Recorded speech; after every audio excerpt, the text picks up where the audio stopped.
Better late than never. Democrats quickly catching on to the fact that this Joe Biden guy has bungled the border.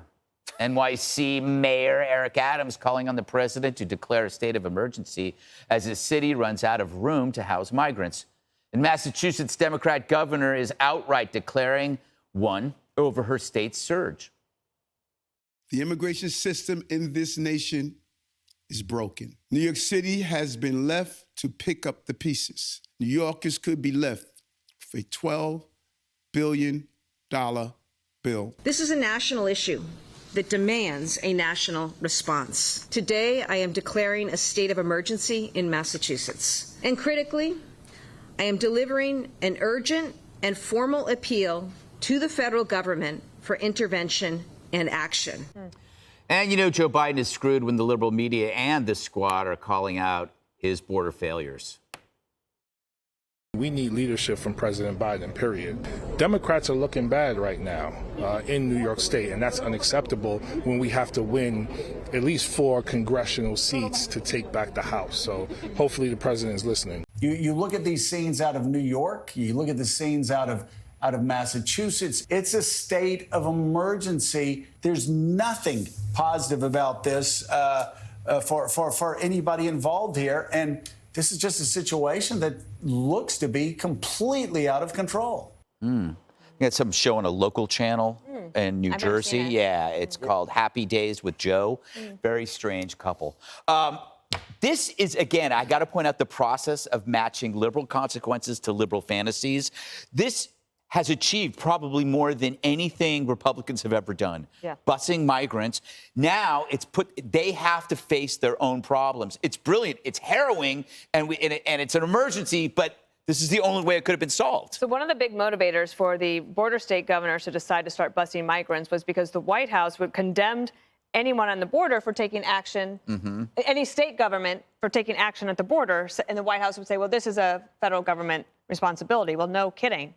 And nobody cared, that local show, Happy Joe, they didn't care about anybody in the border states. Yeah, no. But so then they start busing the migrants, and that was racist and bigoted, right? Yeah. Now you have these mayors of major cities having to say, we need a state of emergency, but what are they doing? They're doing something that's going to backfire. One, they might get Biden's attention, but they're also asking for more resources and immediate access for migrants to get jobs. Do you think that disincentivizes any migrants from coming across? No, because then you're going to have more money and opportunities for jobs sooner. That's not going to stop the flow. Yeah. So that is a big problem. I do say that those governors were, for example, let's just talk about Governor Abbott.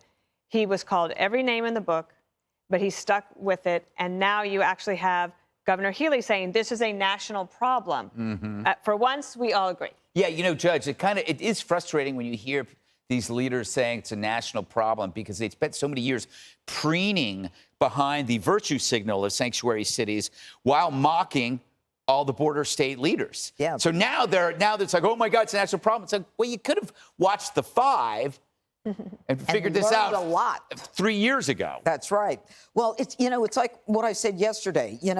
They condemn the movement of the migrants from the southern states. They called it a political stunt. They said it was inhumane. They said it was racist. And what they did was they then came out to welcome them. And they said, like Mayor Adams, we're a sanctuary city. Let's meet you at the bus and I'll shake your hand and we'll get you into all the hotels. In fact, 50% of the hotels are filled with migrants. And then all of a sudden, when there's just too many, they say, gee, maybe we got it wrong.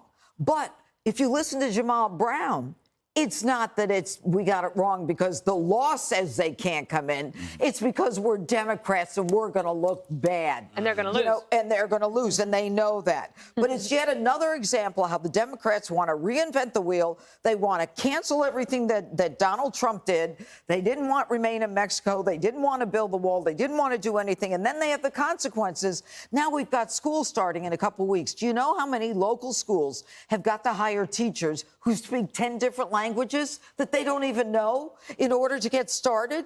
No one's even talking about that.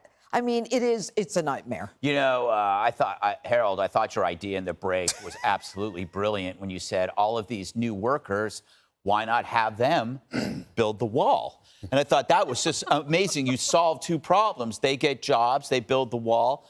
You should be our border czar. I don't even remember half the things that I say, obviously, in the green room. Look, Biden has been on the defensive on immigration and the border since he took office. If I were him and if I were advising him, this is the time for him to build a bipartisan group of border state senators and congressmen, bring them to the White House, do what President Trump and other presidents have done, sit them around the table, let the press in, and say, let's hammer out something here on 4 or 5 things we can agree on. We'll build a wall. Let's do it. 2, let's increase border patrol and let's increase agents. 3, let's stop busing people around the country because this is not working. It was a bit of a gimmick at the beginning, but I agree with everyone around the table. We're now seeing the kind of pressure that it puts on it doesn't matter if you're a Democrat or Republican as a mayor or governor. These are real issues. These are real people. And these issues cost real money and create great pressure. Why stop? Why stop it if it's working? No, but it's not. No, it's working. So the stunt, which you can't criticize Congressman Bowman. You said Congressman Brown, but you meant Bowman. I want them to criticize you for that. He said that he wanted to do it for the politics. We can't just do it for the politics. We need to fix it. 3, let's develop a real strategy to invest in the hemisphere. Vice President Harris, this is a responsibility that's been assigned to you. I think it's never too late to step up and provide this kind of leadership. 3, we ought to develop a strategy to go after the cartels. Both President Biden and President Trump. President Trump had some creative ideas about how to go after the cartels. We should think more creatively and out of the box about how we do this. And finally, it should not be lost on anyone. We need not only a new immigration policy to help protect our border, but we do have a worker shortage challenge in the country. I'm not saying let everybody in. Yep. I'm saying let a select group of people in. That's right. But it won't happen unless there's leadership at the top. I know it's a little boring, but that's the kind of stuff I tuned it out. I was thinking about, I'm getting ribs later, as you know. We were talking about ribs, and now I think now about our ribs. Jesse, I think there should be a new measurement of time called the fiver, and that is the amount of time between us pointing out a serious problem and everybody else in the media, from Happy Joe, of suddenly coming to the same conclusion 3 years later. I call that a fiver. I call that a fiver, too. Yeah. Let's go with that. This Adams guy? Yeah. It's pathetic. He's tiptoeing around calling Joe Biden out. He's already gotten kicked off of the re-election committee. Go for it. Right. Say, Joe Biden, I'm talking to you. Get down here and help us out. Get control of the border, give us the money, and figure it out. This is killing us here. Why doesn't he do that? Why is he so scared of Joe Biden? There's nothing to be afraid of. Bowman's not scared of him. Bowman name-checked him. Good for Bowman. I don't care if he does it for political reasons. As long as he does something, get Joe Biden's attention. Scarborough, Joe Biden watches that show every morning. It's the only thing he watches on TV. So Scarborough knows he's talking to the president. Yeah. And he's trying to warn the president, this is a political problem. And they just basically admitted that the Democrats aren't going to do anything about a problem until it becomes a political problem. So the Republicans have to take the problems the Democrats are making and make them a political problem for the Democrats. Okay.